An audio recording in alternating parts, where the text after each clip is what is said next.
台湾目前有14条国际海底电缆，伫新北的淡水、八里、宜兰的头城、屏东的房山这些所在拢有。即马阁要新加一条伫台东的台武。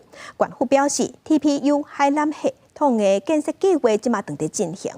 有学者是建议，咱爱强化通讯的韧性，毋那海缆也阁卫星、避坡嘛，拢爱互相斗支援。卡图基伫台东台武海边啊，正伫时间包含基房的沙坡、人坑、管道甲 PFE 接地这工程，关府建设正式是 TPU 海缆系统建设计划。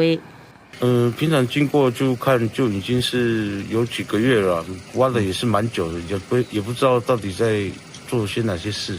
台湾即阵总共有14条国际海底电线，中流点分别是伫新北淡水、北里、宜兰头城、屏东房山这些所在，全是伫台东台武。根据了解 ，TPU 海底电线会直接到美国关岛了后，再连接美国本岛西岸，总长大约13470公里。整个系统工程预计今年5月完工。司法部讲，相信伫今年底就16条国际海底电线会再提供连外通讯。因为台湾99%网络并款拢挖去海底电线，因讲是台湾的首位性命线。不过，进前台马第2、第3条海底电线连续发生断气状况，引发外界烦恼连外通讯问题。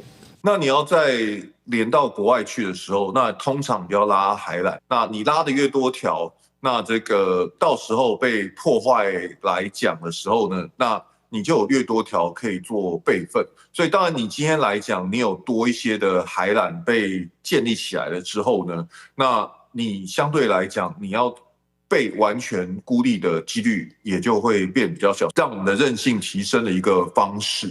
学者建议强化通讯韧性，除了经营无同的海底电线，多轨道卫星、微波这互相来支援，嘛要全力支持建设海底电线站，也佮有支援的机房，将法度多方面降低这风险。记者综合报道。